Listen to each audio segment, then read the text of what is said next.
सावधान, फैल रहा अंधविश्वास का मकर जाल। हर रोज मासूम हो रहे हलाल। निजी स्वार्थ में नरबली का घिनौना खेल। तंत्र मंत्र को रोकने में प्रशासन फेल। इंसानी शैतान के आगे कुदरत लाचार। आज हम ऐसी कहानी आपको बताने जा रहे हैं जिसको सुनकर कोई भी सहम सकता है, सिहर सकता है।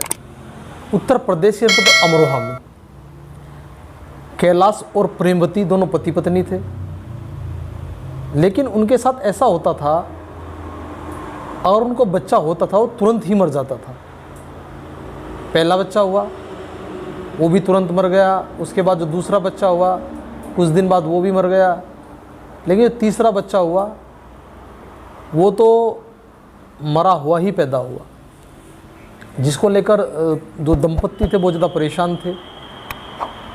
वे सोचते हैं कि इस समस्या का समाधान कैसे निकल सकता है।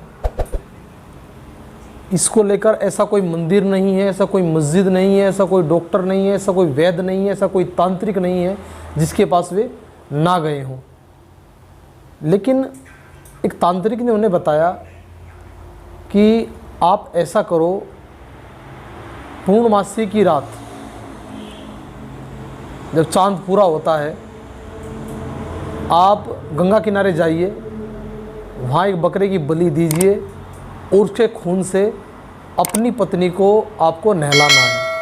लेकिन ध्यान रहे जब आप अपनी पत्नी को नहलाओ तो वो पूर्णतः नग्न होनी चाहिए, उसके शरीर के प्रत्येक अंग पर उसका खून लगना चाहिए।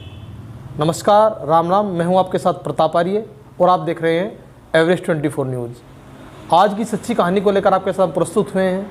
ये किसी को परेशान करने के लिए नहीं है, ये बल्कि आपको जागरूक करने के लिए है।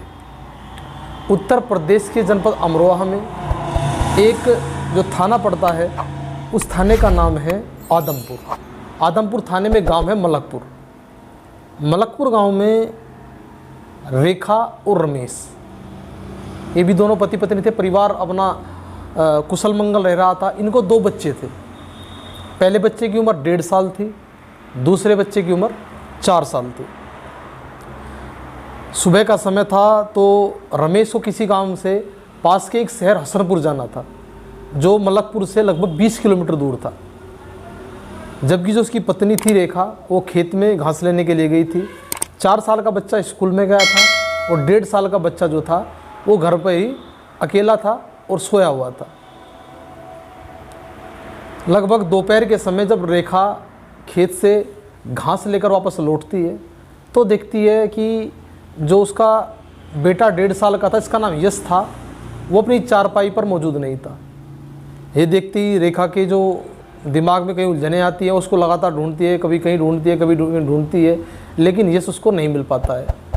जब ढूंढते ढूंढते आधा से 1 घंटा उसको हो जाता है तो वह आस पड़ोस में इस बात को बताती है। रिश्तेदारों के अलावा काफ़ी भीड़ उस स्थान पर जमा हो जाती है।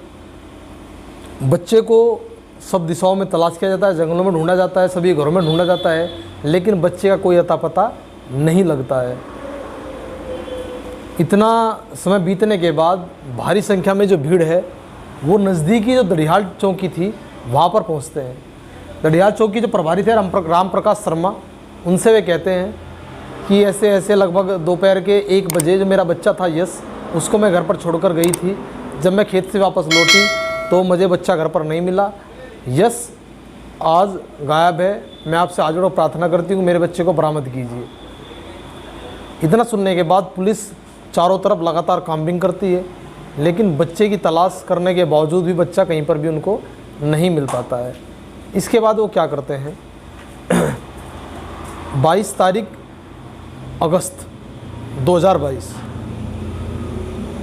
पूरा दिन बीत जाता है। अगले दिन वो तलाश करते हैं लेकिन किसी को कुछ नहीं मिलता। सभी लोग खेत में अपने चले जाते हैं। लेकिन दोपहर के एक समय गांव का ये व्यक्ति जब खेत से वापस आ रहा था, वो देखता है कि एक कुत्ता गले अपने मुंह में एक हड्डी लेकर घूम रहा है। वो हड्डी किसी और की नहीं बल्कि उस 1.5 साल के बच्चे यश की ही थी।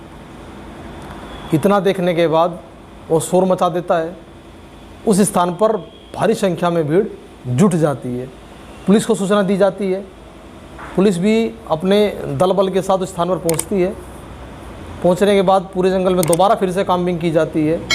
तो अलग अलग स्थानों में 7 टुकड़ों में कटी हुई उस बच्चे यश की जो बॉडी है वो बरामद हो जाती है। पोस्टमार्टम रिपोर्ट कराई जाती है बच्चे की। तो पोस्टमार्टम रिपोर्ट में चौंकाने वाले खुलासे होते हैं। बताया जाता है कि बच्चे की कल रात लगभग 10 बजे गला दबाकर हत्या की गई थी। उसके बाद रात के लगभग 12 बजे धारदार हथियार से इस बच्चे के 7 टुकड़े किए गए और इसका जो खून था वो उस स्थान से कलेक्ट किया गया है। ये पोस्टमार्टम रिपोर्ट में खुलासा होता है। इस घटना से जहाँ पूरे गांव में तनाव का माहौल था, पूरे परिवार में तनाव का माहौल था, आसपास के क्षेत्र में तनाव का माहौल था, लेकिन उस बच्चे की जो चाची थी प्रेमवती, उसके चेहरे पर भी कहीं कोई भाव इस प्रकार का दुख का नहीं था। वो आराम से अपना जीवन यापन कर रही थी। पुलिस जब संदेह के आधार पर सभी लोगों से पूछताछ करती है तो आस पड़ोस के लोग बताते हैं कि इसकी जो चाची है प्रेमवती, उस पर हमको संदेह लग रहा है। इस संदेह के आधार पर पुलिस प्रेमवती को गिरफ्तार कर लेती है और गिरफ्तार करके थाने ले आती है। प्रेमवती के साथ साथ उसके पति कैलाश को भी पुलिस गिरफ्तार कर लेती है। कैलाश से जब सख्ताई से पूछताछ की जाती है तो कैलाश बताता है कि हमको कोई भी संतान नहीं हो रही थी, इसलिए हम क्षेत्र में सभी मंदिर, मस्जिद, डॉक्टर, वैद्य, तांत्रिकों के पास गए तो हमें ही एक पास का गांव है कैलाखेड़ा। कैलाखेड़ा में एक तांत्रिक है नसीम अली। नसीम अली ने मुझे बताया कि अगर आप रात के 12 बजे गंगा किनारे एक बकरे की बलि दे दें और उसके खून में अपनी पत्नी को पूर्णतः नहला दें तो आपको संतान हो सकती है। हमने ऐसा किया, लेकिन उसके बाद भी हमारा जो बच्चा था वो पेट में ही मर गया था। उसके बाद ना तो हम किसी तांत्रिक के पास गए, ना हम किसी डॉक्टर, वैद्य, किसी के पास नहीं गए। लेकिन जब पुलिस प्रेमवती सख्ती से पूछताछ करती है तो प्रेमवती बताती है कि मैंने अपने रिश्तेदारों को इस बात की खबर की थी, अपने परिवार वालों को इस बात की खबर की थी। तो मेरा जो भाई है वो मेरे पास आया था। हमने बैठकर आपस में जो चर्चाएं की, तालमेल जो हमने बनाया, तो मेरा जो भाई था वो दोबारा मुझको नसीम अली के पास ले गया। वो नसीम अली ने हमें बताया, एक पैसे का लालच भी तांत्रिक को था कि अगर आप किसी छोटे बच्चे की बलि दे दें और उसके खून से एक तांत्रिक क्रिया मैं करूँगा, उस तांत्रिक क्रिया के बाद आपको संतान हो सकती है। इसके बाद हम घर वापस आ गए थे और लगभग 10,000 रुपये उन्होंने उस तांत्रिक को उस क्रिया के लिए उस समय दिए थे। उस तांत्रिक क्रिया के लिए जब मैंने बच्चा ढूंढना शुरू किया, ये प्रेमवती के जो बयान हैं जो आज भी लिखे हुए रखे हैं, ये 22 अगस्त 2022 की घटना है अमरोहा ज़िले की।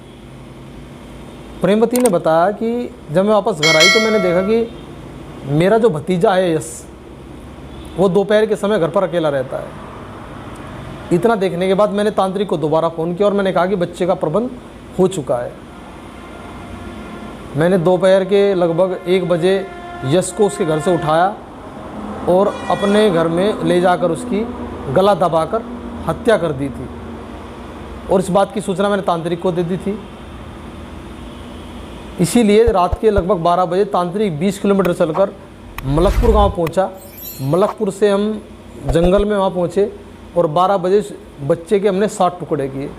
7 टुकड़े करने के बाद उसके खून से हमने तांत्रिक विद्याएं की और उस बच्चे के टुकड़ों को हम वहीं पर फेंक कर चले आए थे।